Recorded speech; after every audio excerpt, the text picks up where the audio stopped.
Alright, Hadith 35. Okay, mashallah, we've got 7 more to go, so after this one, 6 more.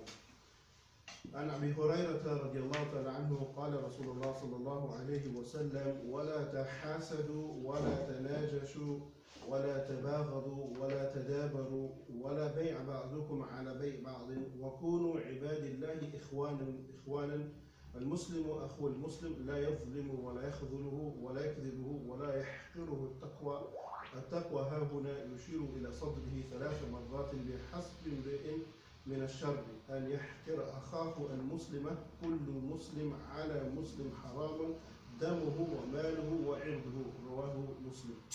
Okay. And you would like to read the English? Yeah? On the authority of Abu Hurairah, may Allah be pleased with him, who said, the Messenger of Allah, may Allah peace and blessings be upon him, said, do not be envious of one another. Do not artificially raise prices against one another. Do not hate one another. Do not turn one's back on each other. And do not undercut one another in business transactions. And be all servants of Allah. Brethren, a Muslim is the brother of a Muslim. He does not wrong him. He does not fail him. When he needs him, he does not lie to him. And he does not show contempt for him. Piety is here, and he pointed to his chest 3 times. It is enough of evil for a person to hold his brother Muslim in contempt. Allah of a Muslim is. That's all right? Okay. So all of a Muslim is inviolable to another Muslim, his blood, his wealth, and his honor, and the hadith is recorded in Muslim. Okay, so this hadith is very straightforward. But the general comments about the hadith is this hadith is all about brotherhood. Okay, how we can establish true brotherhood in our societies, in our lives, how we can bring about this great change and improvement in the relationships that we have with one another. It's setting the foundations for our Muslim societies or communities. Now, the first part of the hadith, the Prophet ﷺ said, وَلَا تَحَاسَدُوا. Okay, so if you want to start with that, put number 1 on top of tahasadu, so that's the first discussion. So the word hasad, okay, is what we're looking at first. The word hasad is generally or loosely translated as having jealousy or being envious. Okay, when it's put onto this grammatic, this Arabic template of tahasadu, okay, it shows mutual jealousy or mutual hatred. You can see that in all of the verbs used, that it's tahasadu, wala tanajashu, wala tabaghadu, which means each other. When you see an Arabic word on this template, a verb, it means with each other. So it's not just don't have jealousy, but don't have jealousy or have envy towards each other. Okay, so 2 ways. Now, the word hasad has many different interpretations. Ibn Rajab, great Hanbali scholar, he states that hasad is something that is firmly embedded in the nature of man. It is where a person hates to see someone else being superior or better than him. Okay, a person truly hates that another person is more successful, has more things than him, if it hurts him in his heart. Another definition, I think this is a more accurate definition, is that the hasad is that he hates that another person has even received the blessing in the first place. Okay, so a quick definition of hasad. Hasad is to have a hate towards a person because they have something that you don't want them to have. Okay? It doesn't necessarily mean that you want it as well, but it just means that someone's got something and you're jealous, really jealous that he's got it and he's been given this blessing. Now, hasad, some people may downplay the dangers of al-hasad, this jealousy, but it's a very serious disease. Number 1, it's a disease of the heart. It cannot be seen on the face of the body, but it's something that lives inside the heart. And when the person gets an opportunity to practice the hasad, they will do it, okay? To make sure that the person doesn't continue with the blessing that Allah has given him. It's one of the main things that drove Shaitan out of Jannah. In fact, there are 2 things that really led Shaitan to do what he did. The first of those is pride, and the second of those is al-hasad, which is envy. Okay, these are known as the 2 grave diseases of the heart. It is through pride and envy that other things come. They say it's like the mother of all diseases in the heart. Pride gives birth to so many other diseases because you're just so blind to seeing the truth. Okay, and jealous and being envious of a person, a disease in your heart, which if not controlled will lead for you to start hating that person and then start acting upon that hatred. And we will see some examples of that now. So Shaitan was himself jealous and envious of Adam because of all of the blessings that Allah had given him. And we see this very clearly in the Quran, where Allah subhanahu wa ta'ala, He ordered all of creation to bow down to Adam. But he did not, but all bow down except for Iblis. And why was that the case? Why was that the case? Because he felt that he was better than him. What did he say? قَالَ مَا مَنَعَكَ أَنْ لَا تَسْجُدَ إِذْ أَمَرْتُكَ قَالَ أَنَا خَيْرٌ مِنْهُ خَلَقْتَنِي مِنْ نَارٍ وَخَلَقْتَهُ مِنْ طِينٍ. That you created me from fire and you created him from clay. So why should I bow down to him? Okay? And this is something which is manifested in many people today, that they feel they are superior than another simply because of their race or their color or their social status or whatever it is. They feel they are better, and you see this is the very disease that led Shaitan out of the blessings that he had. Okay. In addition to this, the people with whom Allah subhanahu wa ta'ala is displeased, and those who have gone astray, like the Jews and the Christians, we know that from Surah Al-Fatiha, they had a type of hasad. They know what is the truth, but they don't admit to that truth. What did Allah say? وَدَّ كَثِيرٌ مِنْ أَهْلِ الْكِتَابِ لَوْ يَرُدُّونَكُمْ مِنْ بَعْدِ إِيمَانِكُمْ كُفَّارًا حَسَدًا مِنْ عِنْدِ أَنفُسِهِمْ مِنْ بَعْدِ مَا تَبَيَّنَ لَهُمُ الْحَقُّ. That the Jews and the Christians, they would love for you to turn back on your faith, on your deen. Why? Out of hasad, out of jealousy what you have. They see the blessings that you have been given and they don't want you to have it. So they want you to turn back on your deen out of hasad. And Allah says that in the Quran.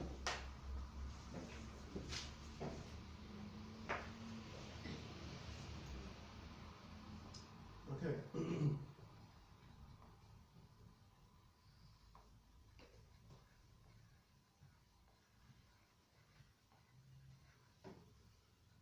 Okay, furthermore, when hasad spreads amongst the people, it's a very destructive sin. It strikes right at the core of compassion and love, and that's why it's being mentioned here. Firstly, in this hadith, the Prophet ﷺ gives us the things that we should not do that will bring about the destruction of our unity, our brotherhood. This is the first thing it starts with. And then towards the end of the hadith, you will see the Prophet ﷺ give us some solutions on how we can create unity and how we can create brotherhood. So he starts off by talking about hasad. Why al-hasad? Because the hasad will lead people to have a lack of love or a lack of compassion towards one another because they have hatred or jealousy because of what each person has. Let's look at an example. Okay, the Shaykh here brings an example. He says, suppose, and this is something which may appeal to some. For example, suppose someone wanted to be the imam of a masjid. Okay, but instead that job was given to somebody else. Now, out of envy, the first person cannot stand that the other person has received this job. It doesn't necessarily be imam, it could be any position. Okay, it does not like that the person has received this job. And then that person, the second one who did not receive the job, he starts to talk bad about the first person. He starts to spread this information amongst the people, talking this person not qualified, this person not good. Then effectively, what ends up happening? There is a rift. Okay, in the community there is a rift. So the imam that didn't get the job, he will have a party, and the imam that did, he will have a party, and this will cause the community to become split. And we find that many times in masajid, or in our communities, or in our families. Even in families, when there is a dispute, we find one person spreading news about the other one and creating a rift amongst their own family members. So hasad is a serious matter. Furthermore, let's continue having a look at hasad. Hasad was also not just the disease which caused Iblis to be cursed and thrown out of the blessings that he had, but also amongst the children of our very father, Adam alayhi salam. What was the name of his two children? And what was their story? I think one got envious that the other was loved more by his father, and so he threw a rock at him and killed him. Yeah, there we go. So two brothers, they were Habil and Qabil, and they became jealous. One became jealous of the other and caused in the end to kill his own brother. So we can see that jealousy and this disease of al-hasad can lead to such disastrous results. For what did Allah subhanahu wa ta'ala say? فَطَوَّعَتْ لَهُ نَفْسُهُ قَتْلَ أَخِيهِ فَقَتَلَهُ فَأَصْبَحَ مِنَ الْخَاسِرِينَ. That Cain and Abel, they had a dispute, and then one killed the other out of jealousy. Not just that, but let's look even further. So we had a look at the story of Adam alayhi salam. Let's go further and have a look which other story or which other prophet, I'll give you a clue so you'll be able to answer very quickly. Which other prophet, his children also had jealousy amongst them? Yusuf. Good. Yeah, Yusuf alayhi salam. Okay? Very famous story of Yusuf alayhi salam. And why were the brothers jealous of Yusuf? Because he was having dreams, and his father said he had a gift from Allah that he could Okay. interpret His dreams. father loved him more. Yeah, that's it. That's the main thing. Yeah, that they were jealous that the father loved Yusuf alayhi salam more than they loved the others, and that's why. What did they do to him? Threw him in the well. Okay, not just threw him in the well, but first, what did the first brothers decide amongst themselves what they're going to do? Salim. They said, "Let's kill him." Then someone said, "No." Then what did the wise one say? He said, let's plan and make it look like that. Good. Yeah, they said, "Don't kill him, Yes. but let's put him somewhere that he can never interfere with us again." So good, and that's all hasad. And this is not strangers. Two brothers from Adam Islam, one killed the other. From the stories of Yusuf Islam, then a group of brothers nearly killed one of them, a prophet of Allah, nearly killed another prophet. So the story of hasad is very serious, and this disease in the heart, it can come about between brothers and sisters, husband and wife, and so on and so forth. So it needs to be understood, it needs to be cured. Hasad is a sign that a person's soul has some level of evil inside it, and the hasad needs to be cured. One must love a brother for the sake of Allah subhanahu wa ta'ala. Okay?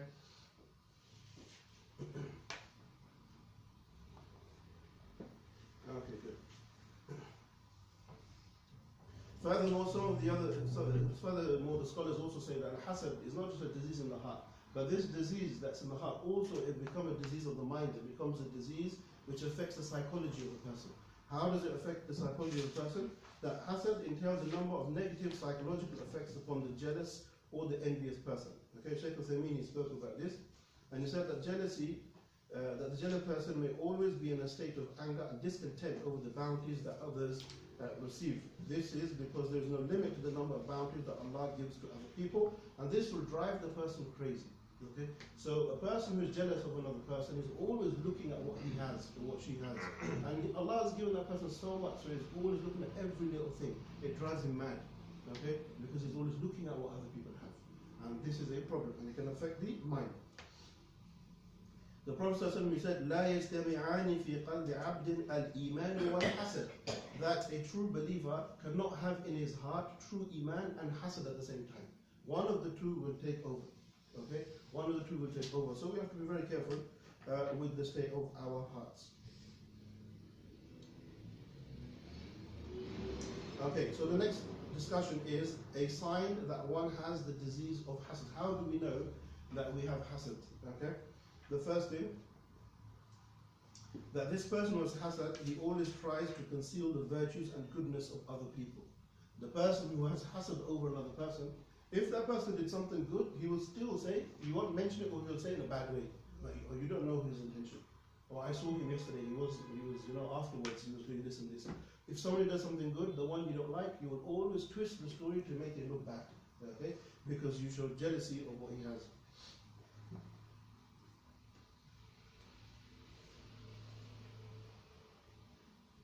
Okay. Good. So that's the sign.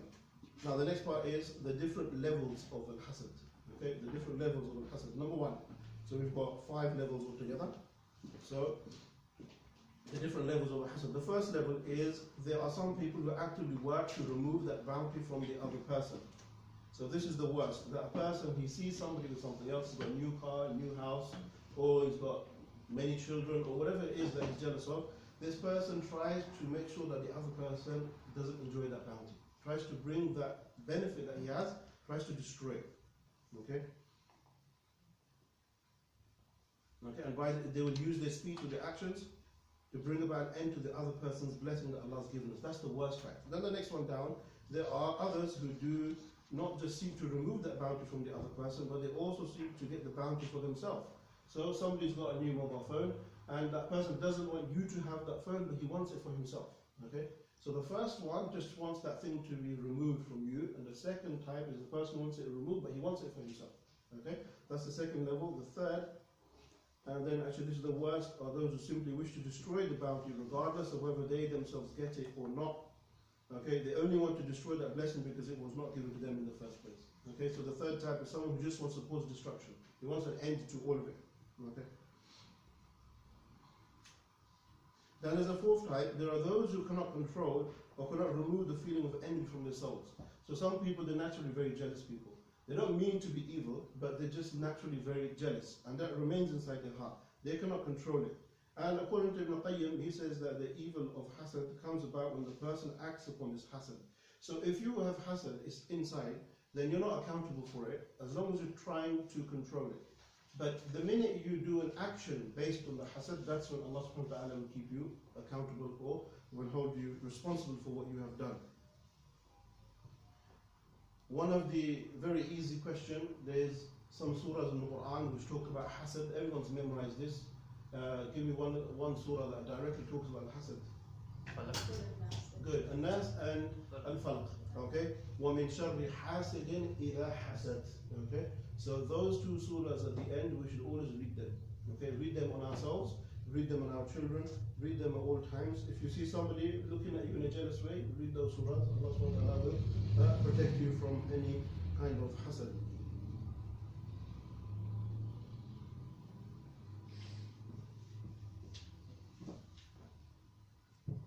Okay, and then the fifth category is a person who has hasad in his heart for something, but he's trying his best to control that. Okay, so this is the lightest of them. You see someone with something good, you want it as well, but you don't manifest, you don't show it, and you try to control that feeling inside you. Okay, so those are the levels.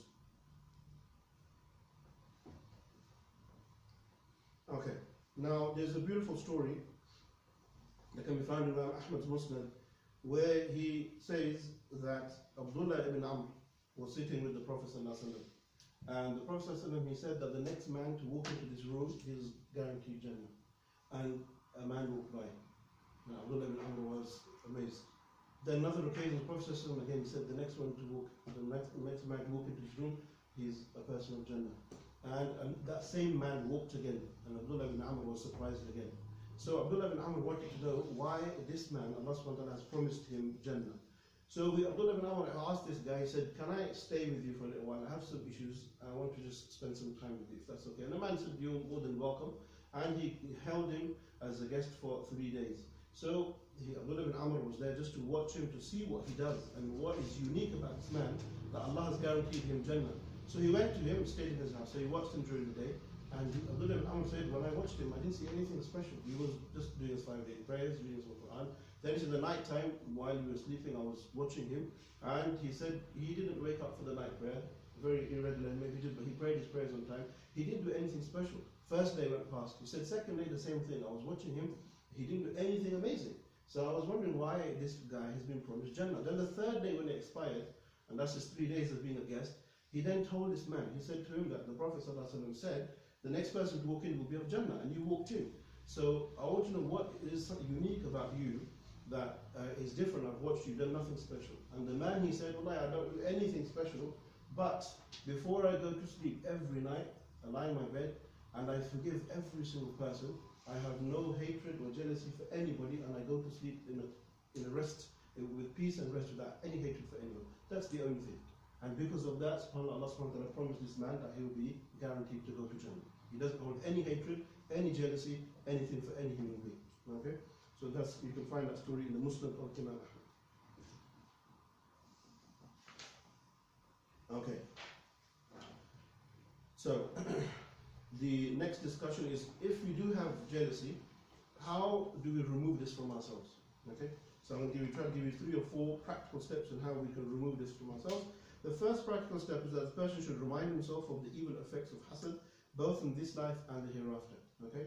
We should know that hasad in this world can lead to disastrous consequences like that of Adam and like that of the sons of Yusuf, so on and so forth, and also in the hereafter. Okay? We know that this is a negative trait and it could cause the destruction of the hereafter. So always remember the consequences. Second, which we talked about just a few seconds ago, is to read the Quran. Okay? In particular, we said the last three surahs, that's probably the best thing to do before you go to sleep, because then your heart is also clean. Okay? Best way to clean. So reading the three quls before you go to sleep. Okay?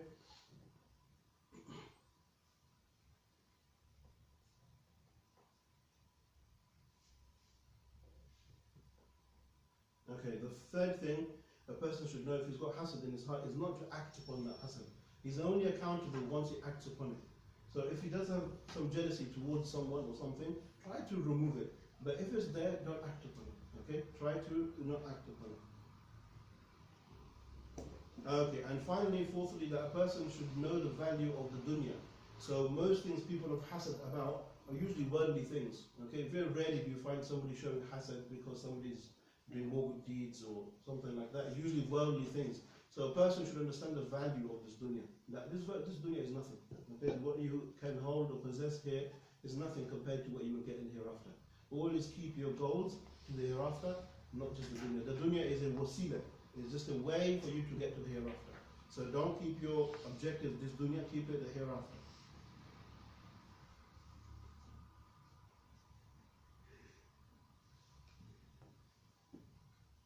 Okay. Now, so that's what we've talked about hasad. Now, what is not considered al-hasad? Okay, what is not considered to be jealousy, which we just touched upon. We said that hasad is considered in the worldly things. Okay, so if we are jealous of worldly things, then this is what is considered to be hasad. But if we compete with each other about matters to do with the akhirah, okay, we'll get your focus. So matters to do with the akhirah, then this is not considered to be hasad, this is considered to be a good deed. Allah subhanahu wa ta'ala, He says, وَفِي ذَلِكَ فَلْيَتَنَافَسِ الْمُتَنَافِسُونَ. And in these matters, the dini matters, like for example, who's memorized more Quran, for example, who go to the prayer early, okay, who gives more charity, and so on and so forth, these kind of competition, this is not hasad, this is good. And Allah subhanahu wa ta'ala, He says, that you should, وَفِي ذَلِكَ فَلْيَتَنَافَسِ الْمُتَنَافِسُونَ, you should compete in these matters. And you should show that jealousy, it's not really jealousy, but trying to get there. We know the story, we've talked about it before, of Abu Bakr and Umar, how they would compete in everything. Okay, even in the battles, when we said, when the Prophet asked them to bring forward their wealth and bring forward their money, and Umar, he brought half of his wealth, and he thought, today I have won, I have got more than Abu Bakr this time. So he comes, brings half his wealth, and the Prophet says, what have you left behind for you and your family? He said, this is half of my wealth, and the other half I've left for my family. Then a few moments later, Abu Bakr comes and he brings all of his wealth. And on this day, the Prophet said, what have you left behind for your family, your children? He said, I have left for them Allah and His Rasul, and this is enough. And it was on that day that Umar, he said, I today have submitted that I will never be Abu Bakr in anything. He is ahead of me in all good affairs. This is not hasad, this is good competition. Okay? And this is the type of competition that we should encourage one another.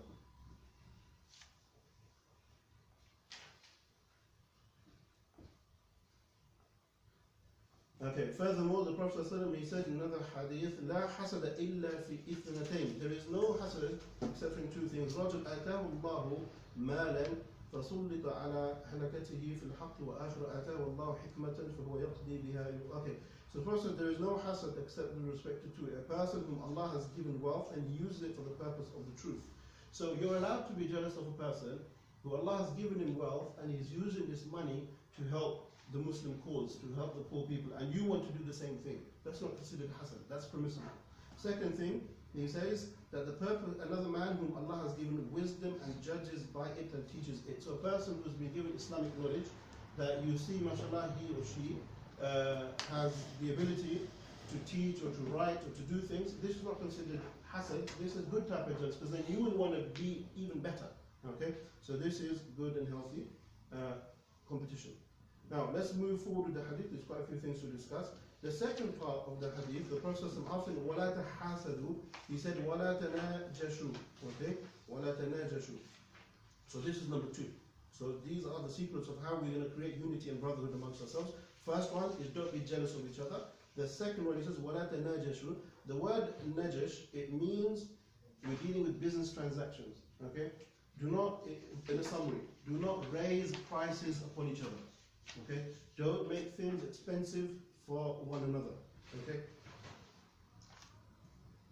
How can a person raise the prices amongst each other? The example of if two people go to the market to buy something, or if a person goes to the market to buy something and he sees something, and somebody else, a third person, comes along, and he intentionally, maybe he's a friend of the seller, he starts to encourage the person, increase the price. He says, no, I'll give you 10. Then the other buyer who wanted it, he said, okay, I'll give you 15. He said, no, I'll give you 20. No, I'll give you 30. And he has made him increase the price when he's not really interested in buying. He's working with the seller just to increase the price. So the Prophet ﷺ said, وَلَا تَنَاجَشُوا, and do not increase the prices upon one another. Sell things according to the prices.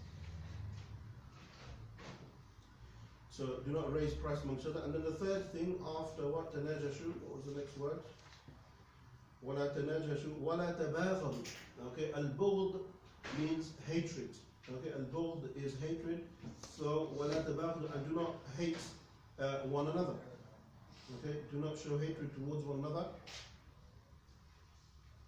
Muslims are not allowed to hate each other simply because of one's own personal desires. We should not show any kind of hatred to a people because of the color of their skin, or because of the language they're speaking, or the tribe they come from. No, this is all from the acts of jahiliyyah. We should not do that. Okay? There's a beautiful story on that actually, when Abu Dharr al-Ghafari, he radiallahu ta'ala anhu, was with Bilal radiallahu ta'ala anhu, and they got into a heated discussion. And as they got heated, Abu Dharr al-Ghafari, he lost his temper, and he said to him, in the conversation, he said to him, you son of a black woman. Yeah? He became angry and said, you son of a black woman. Bilal became angry and said to him, I'm going to complain to the Prophet of what you just said. So he went back to the Prophet ﷺ and he made a complaint. The Prophet became very angry. He looked at Abu Dharr al-Ghafari, he said, هَذَا مِنَ الْجَاهِلِيَّةِ. He said, this, what you said, is from the traits of Jahiliyyah, saying you need to sort your heart out. You should remove this from your heart. Then Abu Dharr al-Ghafari, when he realized what he had done, he fell to the floor, he put his face on the floor, and he was in front of Bilal, and he said to Bilal, Bilal, I'm not going to move until you put your foot on my face, and then I will move forward, the mistake I have made. He was very upset of the fact that he lost his temper, and he did something from the acts of Jahiliyyah. Okay? So here we find that there should be no differences or discrepancy amongst ourselves for color, or for skin, or for tribe, or even Islamic inclinations, whatever it is. We are all brothers, we do not hate one another whatsoever. Okay, Allah subhanahu wa ta'ala says, وَاذْكُرُوا نِعْمَةَ اللَّهِ عَلَيْكُمْ إِذْ كُنْتُمْ أَعْدَاءً فَأَلَّفَ بَيْنَ قُلُوبِكُمْ. Remember the bounties of Allah that He has given upon you. There was a time, إِذْ كُنْتُمْ أَعْدَاءً, that used to be enemies of one another. Then Allah, فَأَلَّفَ بَيْنَ قُلُوبِكُمْ فَأَصْبَحْتُمْ بِنِعْمَتِهِ إِخْوَانًا. And because of this blessing Allah put in your heart, you all became brothers. Okay? وَكُنْتُمْ عَلَى شَفَا حُفْرَةٍ مِنَ النَّارِ فَأَنْقَذَكُمْ مِنْهَا. You were all on the verge of entering into hell, but Islam came and saved you. Okay, you were enemies at one time, and you just need to read the seerah, the time before the coming of Islam, how the Arabs, they were vicious people, they were killing each other for any reason, okay, and tribal reasons. So Islam came and brought all of them together, okay.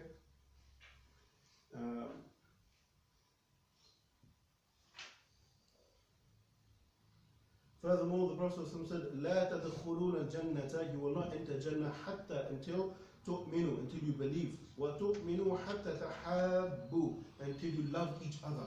Okay? Until you love each other. أولا أدلكم على شيء, shall I not tell you something that will cause you to love one another? إذا فعلتموه تحاببتم. If you do this thing, then this will create love in your heart. And what did he say? أفشوا السلام بينكم. Whenever you see each other, say assalamu alaikum to each other. Try your best to go out of your way and say salam to each other. This will create that love inside of your hearts for each other.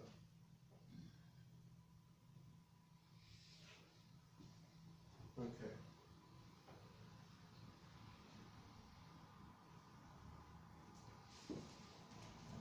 Okay, this is also one of the other reasons why Islam has taken means to prevent any kind of way a person can hate each other or cause harm to another person. How? By things like preventing alcohol. Okay, when a person's angry, what does he do? He does things that he regrets afterwards. You know, if we look at some of the research, now they find that most domestic violence cases are due to the person being drunk. When he comes home drunk, he beats his wife. So we find that there is a link. I'm not saying in all cases, but in most cases that is the case. Okay. So alcohol will cause hatred and cause problems. Furthermore, things like gambling. Okay, if people are involved in gambling, when a person loses his money, he will lose his mind, and this causes hatred amongst each other. So we see the wisdom of Allah subhanahu wa ta'ala in all that He has given. And these are all the tools of shaitan that he uses to disunite us and to break us up. Allah says, إِنَّمَا يُرِيدُ الشَّيْطَانُ أَنْ يُوقِعَ بَيْنَكُمْ الْعَدَاوَةَ وَالْبَغْضَاءَ فِي الْخَمْرِ وَالْمَيْسِرِ وَيَصُدَّكُمْ عَنْ ذِكْرِ اللَّهِ وَعَنِ الصَّلَاةِ فَهَلْ أَنْتُمْ مُنْتَهُونَ. Allah subhanahu wa ta'ala says, Shaitan, he wants to create animosity between yourselves and hatred amongst you. And he uses intoxicants and he uses gambling to achieve that. He keeps you busy with those things so you don't remember Allah subhanahu wa ta'ala and you don't remember the prayer. So will you not think and will you not come to understand? You see the beautiful, the wisdom in all Allah subhanahu wa ta'ala. Furthermore, things like backbiting, which we spoke about. Okay, but why is it prohibited? Because it causes hatred. Okay, when you find out somebody spoke about you behind the back, you develop a feeling of hate for that person because he's speaking about you. Okay, so these are things we find. We also talked about sulh. We talked about reconciling between people. This is a praiseworthy act. If you can cause two brothers or two sisters or two families to come together, this is something which Allah loves. We know the concept of silatul rahim, connecting the ties. Why? Because it brings us together. It makes us a community. It makes us united. So this is something which is discussed. But there is one scenario, when is hatred amongst Muslims permissible? When can you show this level of hate to other people? In what scenario do you think that we can show hate? Yes. Sake of Allah. Very good. Yeah. Al-hubbu lillah wal-bughdu lillah. That we love for the sake of Allah and we hate for the sake of Allah. If somebody is outwardly doing things against Allah and against His Rasul, we don't say we love him. No, we hate the action. Okay? The person, we try to give da'wah, but the action itself, we hate it. Just like kufr, like people worshipping Jesus or worshipping Buddha or whatever they do. It's not the people themselves that we hate, it's the action, it's the aqidah that we can't tolerate.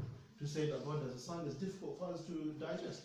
It causes the mountains and causes the clouds to burst when they hear these things. So the aqidah is what we hate, but the people, we don't have a hatred to the people. The people is a source of da'wah. We're trying to invite them to the true path. Okay?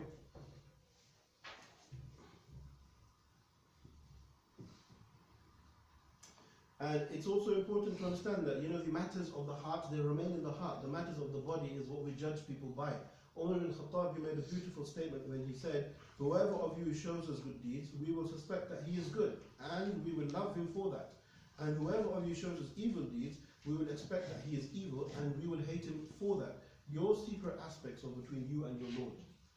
If you're doing something evil, and you say, brother, don't judge me, you don't know what's in my heart. No, I'm going to judge you by the action you are doing. What's in your heart is between you and Allah. But I can see clearly what you're doing is wrong, so I'm going to judge you based on that action. And Umar clearly says that here. What's in your heart is between you and Allah. But what's between humans is what we see each other doing. So we deal with each other on that level. And then finally, what was the last verb he used in the hadith? He said, وَلَا تَدَابَرُوا. Okay? And don't turn one's back on one another. What does that mean? It means do not cut off your relations with one another. Okay? So وَلَا تَدَابَرُوا, don't show your backs to one another, but it literally, what it means is that a Muslim should not show his back to another person. Don't cut off your ties with your parents, with your brothers and sisters, with your neighbors, with your friends. A Muslim should always be open to one another. We should be willing to help Muslims at all times. Okay? And a very important thing here is what's one of the best ways when you see a fellow Muslim to put love into his heart? First to say salam. Okay, say salam and smile. Good. Okay, the most easiest thing, but the most important thing. The worst thing is to greet a person who's frowning. Yeah. So here the Prophet is, do not cut off ties, don't show your back to people, rather look at them, smile at them, and develop that love that you have inside of your hearts.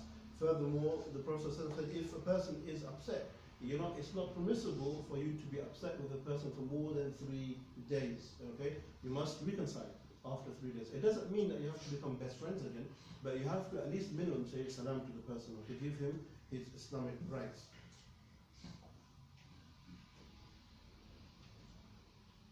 Okay, good. Very briefly here as well, I just want to touch on something. The issue of boycotting This used to be a trend, but now it seems to died out. But for example, in the time of the Prophet ﷺ, if somebody committed a wrong act, okay, or a person was known to do something wrong, then the Muslim community would boycott this person. Like they wouldn't speak to him, they wouldn't trade with him until he sorts his affairs out. So if he was openly committing sin or openly doing acts of bid'ah or something like that, then they would abandon this person until he came back to the community. Okay, and they get this from the story of Ka'b ibn Malik. The story of Ka'b ibn Malik, we'll discuss it another time. But the story of Ka'b ibn Malik, when the Prophet commanded the people to go for jihad, okay, everybody went for jihad, and there was 3 companions that didn't go. 2 of them, it was said that they were out, it was out of laziness, and Ka'b ibn Malik, it wasn't out of laziness, he just procrastinated, okay, and he got left behind. And because of that, the Prophet told the rest of the Muslim community not to speak to him, okay, told to stay away from him. And they stayed away from him for 50 days. No one spoke to him or traded with him for 50 days. And he was a senior companion, and he is a very upright individual. He didn't mean to do that. But a lesson was taught here, which we take today, that if a person in a Muslim community was known to be evil or spread evil, then people, the community would abandon this person until he rectifies his affairs. Now I'm mentioning that here because sometimes we find in certain groups, Muslim masajid or organizations or people, they do the same thing. That if a Muslim is not on our line or our school or our way of thinking, they abandon him as well. And they think that they're abandoning him, and so if we abandon him, he will come back to the right path. But that doesn't work here, because you're not living in the Muslim majority community, you're not living in a upright society. If in this case you say, for example, this Muslim is not very good, so let's kick him out of the masjid or kick him out of our group because he doesn't grow his beard or he doesn't pray in the masjid so often, so we're not going to involve him. If you don't involve him and you try to boycott him thinking he's going to change his ways and come back to us, in this society, if you boycott the person, where is he going to go? Huh? He's going to go towards the kuffar. He's going to go out there, okay? And he's going to join that crowd.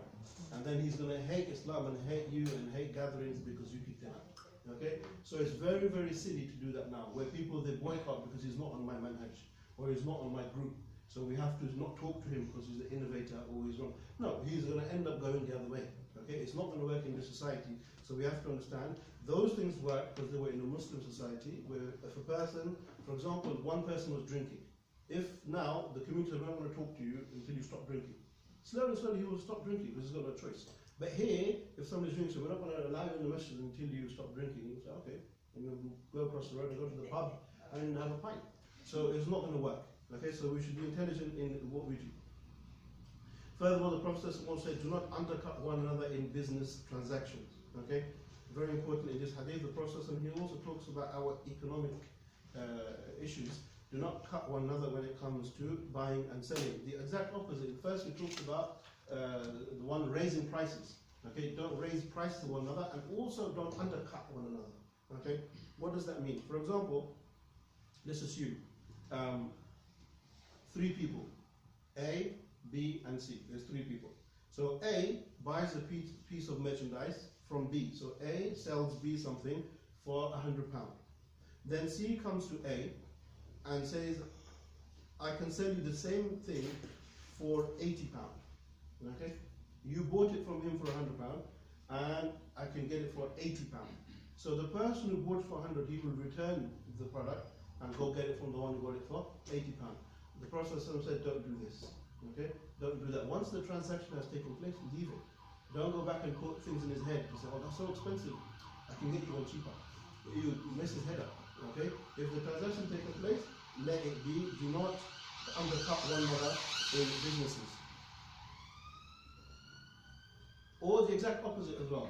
If A sells something to B for £100, C comes along and says, you know what, I need that. So he goes to A and says, get it back and I'll give you £120. Okay? This is also undercutting, it's not allowed. Okay? Don't do this. You'll cause hatred with one another.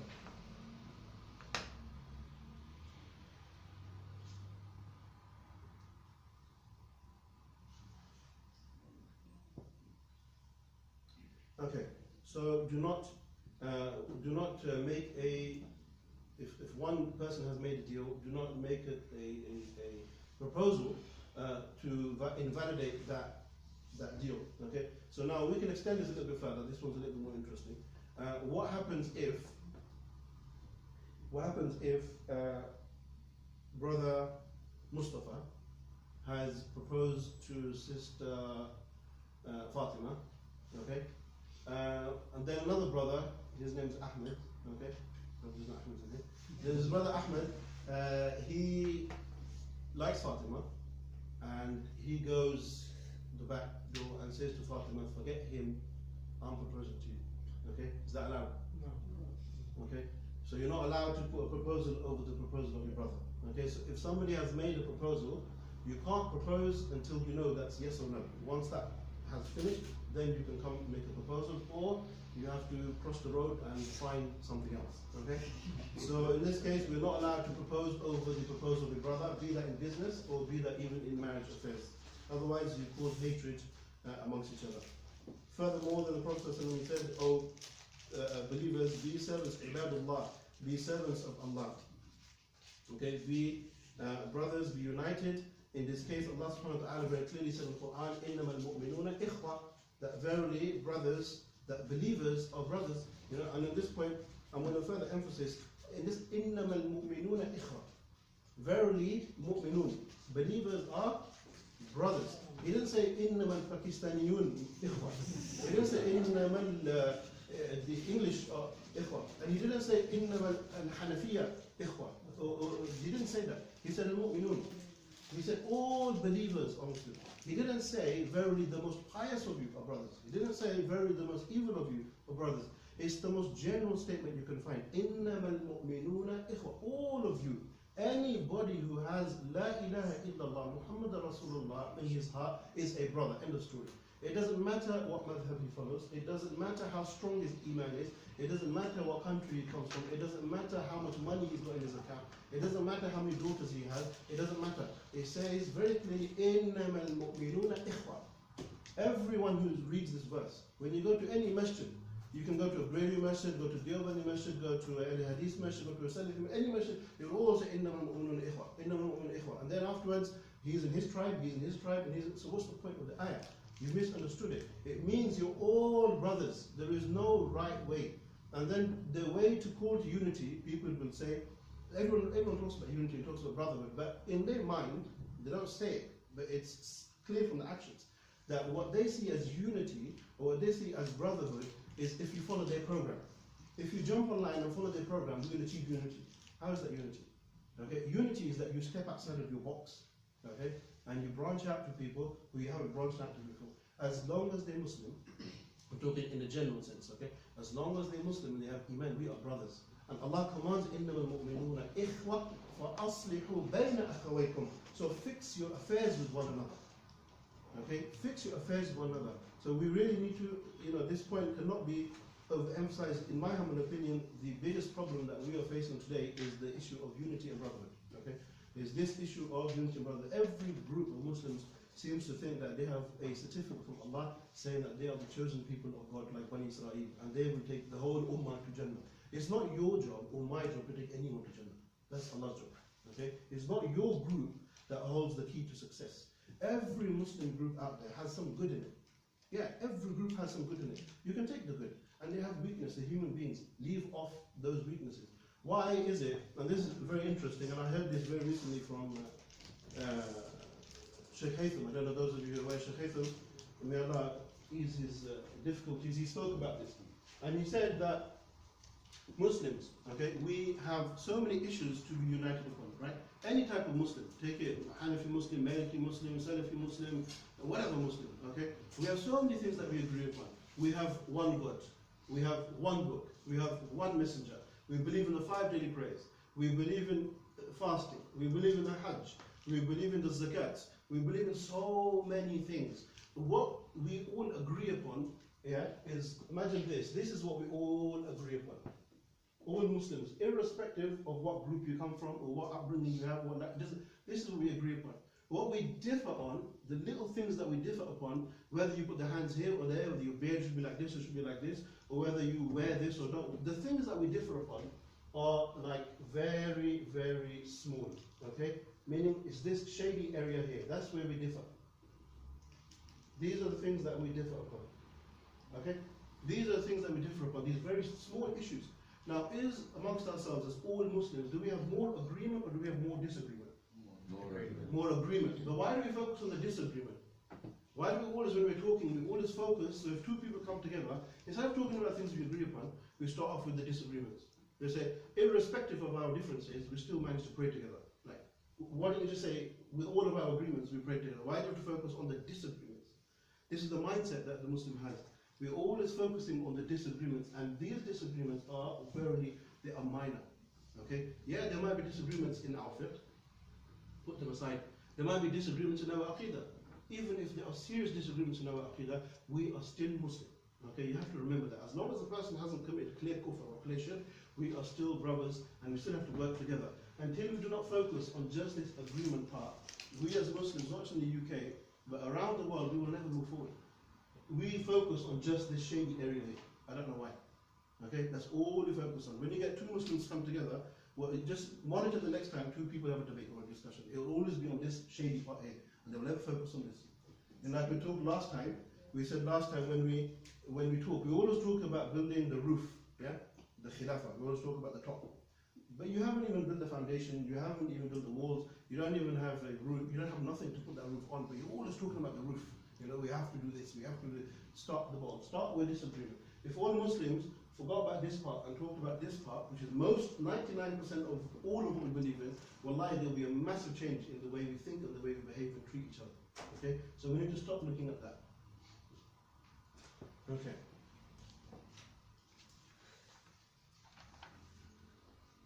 You know, it said that even, subhanAllah, Abu Bakr and Umar, we said they compete with each other for good deeds, right? Well, Abu Bakr and Umar also, it's reported that they used to disagree upon nearly everything. Even in fiqh issues, or like when they had to make decisions, they would disagree with each other on so many things. So many things. But yet, did you see him build his own masjid and he built his own masjid, and then he said he's right and he's wrong, and then he writes a PDF and then he writes a PDF. Did you see that? No, they were best friends. They had differences in nearly so many matters, but they were still best friends. One of the clearest examples we find that after the Battle of Badr, okay, after the Battle of Badr, the Prophet ﷺ, the Muslims, they had some captives, okay, from amongst the Quraysh, and the Prophet ﷺ was asking during Shura, what should we do with these captives? Okay, shall we give them back? Shall we ransom? What should we do with these people? At that time, so the Prophet ﷺ, he asked Abu Bakr and Umar.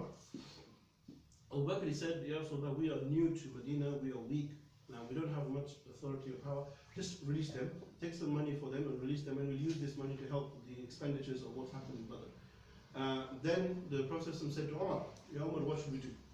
And Umar then made a statement. He said, give Ali, the cousins of Ali, and give Umar, the cousins of Umar, and let us execute every single one of them. This is what Umar said. And the Prophet he thought about it, and then he went with the opinion of Abu Bakr. He released them. Sometime later, Umar, he saw Abu Bakr and he saw the Prophet crying. So he approached him and said, why are you crying? And he said, tell me so I can cry with you. Okay? So one thing we learn from here, crying is not a sign of weakness. Okay? And crying, sitting amongst yourselves like brothers and religious matters, is a praiseworthy thing. It's not a sign of weakness. Okay? So he saw them two crying and he said, why are you crying?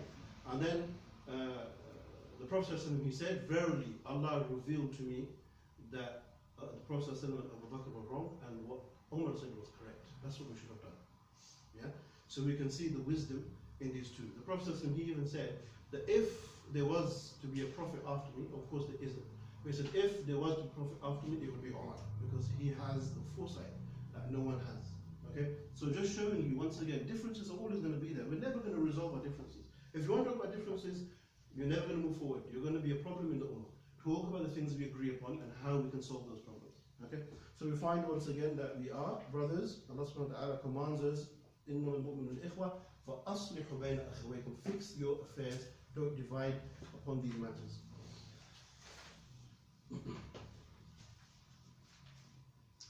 Okay, furthermore with the hadith, the Prophet says, and he does not show any contempt for him. So a person, a Muslim, should not show pride or arrogance or show envy to another believer. He should show love and gentleness. The Prophet says, لا يدخل الجنة من كان في قلبه مثقال ذرة من كبر. The person who has even a dharra, an atom's size of kibr in his heart will never enter Jannah. Okay, will never enter Jannah. Then the Prophet ﷺ, he pointed to his chest and he said, "At-taqwa ha-huna, at-taqwa ha-huna, at-taqwa ha-huna." He said, the taqwa is here, it's inside your heart. Okay, showing us that taqwa is not in what you wear, or not in how big your beard is, or how big your turban is. No, he said, "Taqwa ha-huna." The taqwa is in your heart. Okay, so we need to purify the heart and we need to fill it up with taqwa. Allah subhanahu wa ta'ala says, "Ya ayyuhan nasu inna khalaqnakum min dhakarin wa untha wa ja'alnakum shu'uban wa qaba'ila lita'arafu. Inna akramakum inda Allahi atqakum. Inna Allah alimun khabir." That verily, all you who believe, we have created you min dhakar wa untha, from a male and from a female. Wa ja'alnakum shu'uban, and we made you all tribes. Okay, different colors, different languages, different cultures. وَقَبَائِلْ لِتَعَارَفُوا. Why? So you know and recognize one another. If we were all the same color, same language, same food, how would we differentiate? It would be pretty boring. So Allah subhanahu wa ta'ala is telling you, we are different in color and language and the way you behave, so you recognize one another. لِتَعَارَفُوا. إِنْ أَكْرَمَكُمْ إِنْدَ اللَّهِ أَتْقَاكُمْ. Verily the best of you is the one who has taqwa. Okay? Verily the best of you, إِنَّ أَكْرَمَكُمْ إِنْدَ اللَّهِ أَتْقَاكُم. There is the best of you, the one who has taqwa.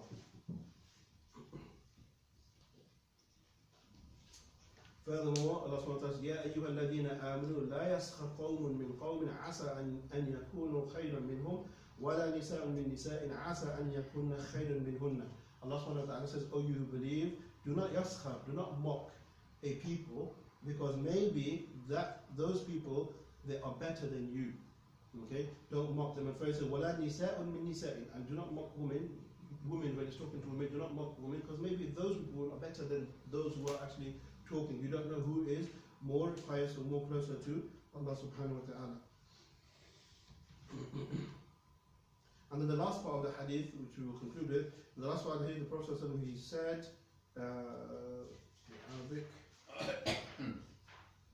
and he said, أن يحقر أخاه المسلم كل مسلم على مسلم حرام دمه وماله وعرضه. There's three things here the Prophet said are haram for a Muslim to do to another Muslim. Three things. The first thing he said, haram damuhu, to spill his blood.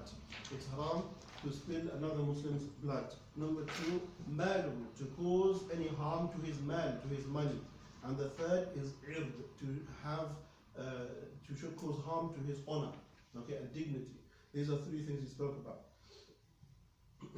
And it's important to know that some say this was mentioned in the khutbah, the final khutbah, khutbah al-wada', the khutbah that I recommend everyone to read. The Prophet he made Hajj on the 10th, and soon after him making Hajj he passed away. And he gave a very famous khutbah on Arafah in front of all people. And I always mention this because this is one of the most important khutbahs, and you should read what he says in this. Like, if it was your last words, your going away advice, you will say the most important things. And amongst that, he said, فَإِنَّ دِمَاءَكُمْ وَأَمْوَالَكُمْ وَأَعْرَاضَكُمْ عَلَيْكُمْ حَرَامٌ. That do not cause harm, do not spill each other's blood, do not destroy each other's wealth, and do not cause damage to each other's honor and dignity. Okay? How is that the case? So when we talk about blood, this is very easy.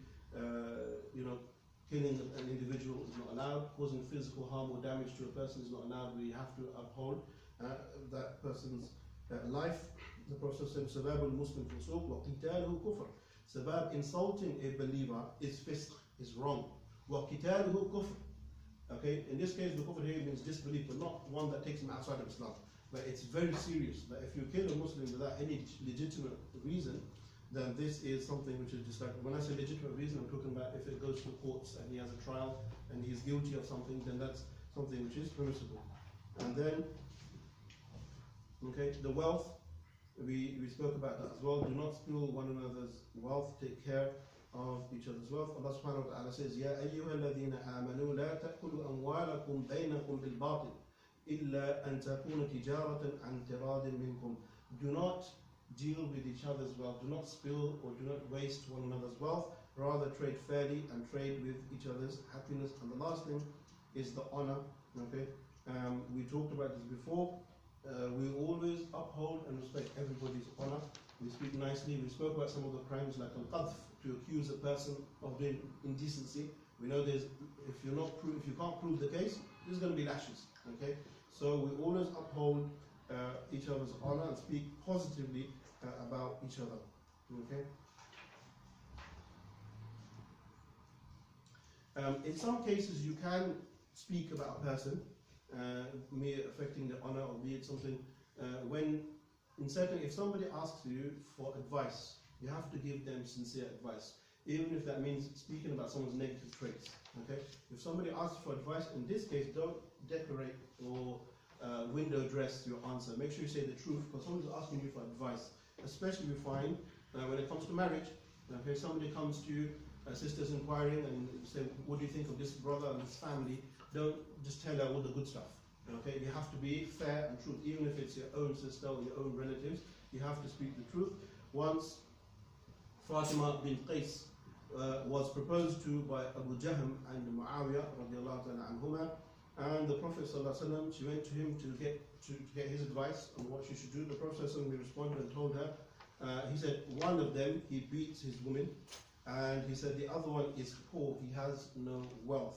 Hence, the Prophet ﷺ suggested a third person for her to marry, and that is part of the sincere advice that one should follow.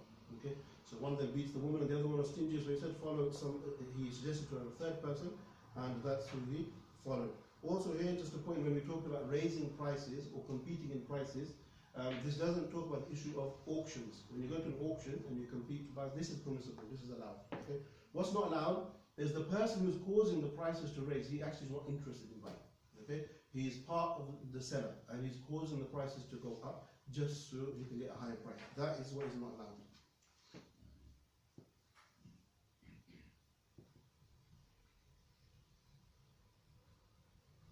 Okay.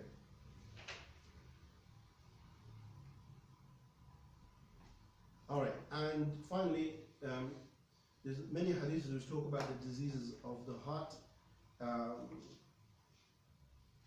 Abdul Malik al-Qasim, he points out that there are 4 main diseases of the heart that will bring about the destruction of a person. Okay, write these down, please. The first one, which is the most serious disease of the heart, which is very obvious, is kibr. Okay, pride and arrogance. This is the mother of all diseases of the heart. Okay, kibr. Number 2 is al-hasad. Yeah, al-hasad, being jealous of each other. Number 3 is al-bughd, to hate one another. Okay, to have hatred towards one another. And the last one is ash-shahawat, is desires.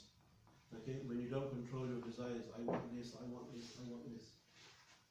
Okay, these are the 4 main diseases of the heart which will bring about the destruction of any person.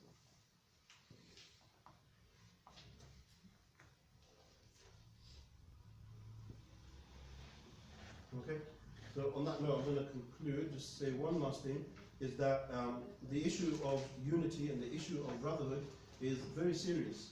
Okay, so we need to understand that being united is not just a goal in and of itself. We can never build a community, we can never build a nation or a people unless we are united and we have brotherhood. And this is the biggest problem we face today. Okay, and I wanted to just bring your attention as well that one aspect of brotherhood is being aware and having the feeling, the emotions for what other Muslims are going through. If we don't show that connection with what other Muslims are going through, how does that show we're united? We only can be united if we are aware and we sympathize with what's going on around the world. Okay, only this morning I was watching a video and it really opened my eyes to a number of things. I don't know if you guys are aware of the Muslims in China. Okay, the Uyghur Muslims in China. Now, there's not much news about them, but from what I read and saw this morning, that it's reported that nearly 1 million Muslims from East Turkmenistan, okay, which is bordering China, which is under the control of China, that nearly 1 million of those Muslims have been put into concentration camps. And the reason why they've been put into these concentration camps is because China wants to turn all of these Muslims into atheists. They want these Muslims to follow the Chinese model, whereas they're Muslims. So they have taken nearly 1 million Uyghur Muslims, put them into concentration camps, and they're forcing them to learn atheism and to behave as atheists. They are separating the mother from the children, and the children they have taken and they put these children into orphanages, and they're giving the Muslim children orphanages to Chinese Muslims. So they bring them up as non-Muslim. And the women, you can imagine what they do with the women in the concentration camps. So this is something that we need to be aware of. The world is very silent. Many have yet to hear of a Muslim country to speak out about this. Okay, so 1 million Muslims inside a concentration camp in 2018. Okay? This is, these things are not far from imagination. Sometimes we get too comfortable here, and we need to understand what's going on around the world. On that note, I will conclude. Brotherhood, unity is the message for today. If anyone got any questions, feel free to ask the questions. Yeah. What is the kibir? Kibr is Guru. Gurur. Takabbur, yeah. Okay, anyone, any other questions? One you were just saying earlier on that we work more for the akhirah, stressing on that. If you all the time working on akhirah, and you don't work for the dunya, how are you going to provide new windows, new carpet, new furniture to the ladies? I don't think we need to worry about the ladies, but no one said only akhirah. I didn't say we only work for akhirah. I didn't say that. I said we work for the akhirah. There's a difference. I didn't say only akhirah. Meaning that if a person's on a journey, this is where I start, that's where I finish. Yeah? So this is life, and where I finish is obvious. Jannah or Jahannam. Right? In the middle is a path. This is the dunya, is the path. Now this path, you want to get as much as you can. You're picking up things, putting it in your suitcase, so when you go to the other side, you open your suitcase and you can enjoy your holiday. Yeah, this is what the dunya is. If you don't put nothing in the suitcase, how are you going to enjoy the akhirah? So you have to take the dunya. The dunya is part there for you to take. You have to work hard. How are you going to raise zakat if you don't have any money? How are you going to go for hajj if you don't have any money? How are you going to give sadaqah if you don't have any money? How are you going to pray if you're not healthy? So there's so many things that the dunya is attached to the akhirah. They're not separate things. Anyone who thinks they're separate, he hasn't understood the matters of deen. How do you establish justice, which Allah is commanding you, if you don't establish your society? So the point is dunya and deen. Okay, ربنا آتنا في الدنيا حسنة وفي الآخرة حسنة وقنا عذاب النار. So give us this dunya, but the good of this dunya and the good of the akhirah. Okay? And also, just on a side note, the Ashar al-Mubashara bil Jannah, the 10 people that were guaranteed Jannah, they were all at their time multi-millionaires. Okay? So remember that as well. Another question is talking about the agreement and disagreements among Muslims. Is a shepherd need sheep, and he wants them in big quantity so he can benefit. So it's a similar thing. All these fractions, they need more sheep so they can benefit worthy things. This is what I think. That's the main reason why Muslims it is almost impossible to unite. In this case, there's always going to be people that call to their way. Okay, if we're talking about Muslims calling to their way, they think they have the correct way. For one of two reasons. Either number one, genuinely he believes that is correct. Okay, or number two, he has a hidden agenda. Whatever it is, Allah knows best. But he can call to what he wants to call. The shaitan is calling you to Jahannam. That doesn't mean you're going to go to Jahannam. Allah says, أَفَلَا تَعْقِلُونَ. Do you not use your brain? I'm speaking now, okay? I don't expect every single person to believe everything I'm saying. You're going to go home, you're going to listen to what I said, you're going to review what I say, you're going to check it, you're going to see if I'm making sense. And if it makes sense in your head, you will follow it. If not, you will inquire or you will read more or go somewhere else. This is your natural brain. You don't have to follow everything I'm saying. But this is you. So if there are masajid that are causing disunity, or there are people calling to a group, you don't blame him or her. Blame the people. They're the ones who need to think and know who they're following. It's not you're not excused for that. Okay. It's quite difficult to say people to that. The people are living under those people. They are very vicious. People don't live as independent like they're living here. Yeah, exactly. Yeah. So there are many different problems, and we don't want to go into that now. So sometimes people are forced, in poor villages. Okay, then some people are forced to follow certain people. Fair enough, I understand that. But I'm talking generally speaking. The majority of people, they are not forced. Yeah? The majority of people are not forced. Some places they are. Majority of people, they actively choose to follow this or follow that. But like Auntie said, education. Okay, read. Know your responsibilities. We are one ummah. Until we don't think like that, we won't progress. Anything else? ये जो आपने जैसे बीमारी बताई, disease बताई, हसद, ये सब में है, उसको दूर कैसे It's true. It's true. The hasad is in everybody. Some people have more and some people have less. Yeah, it's everywhere. But the two main things is, number one, is that you don't act on the hasad. If you feel it, you don't act on it. And number two, like we said, is try your best always to remove it. So if the idea comes to your head, say astaghfirullah, read your quls, and think of something else. Try not to think it too much. So then slowly it will go away. Okay? Yeah. Anything else? वो फिर थोड़ा सा grow हो जाता है, कोशिश करते हैं फिर ग्रो हो जाता है. That's the nature of life. Sometimes our iman is strong, sometimes our iman is weak. It's different. So when your iman is weak, your hasad will grow. When your iman is strong, your hasad will go less. So everything is connected. Okay. All right. On that note, we conclude. بارك الله فيكم سبحانك اللهم وبحمدك أشهد أن لا إله إلا أنت أستغفرك وأتوب إليك.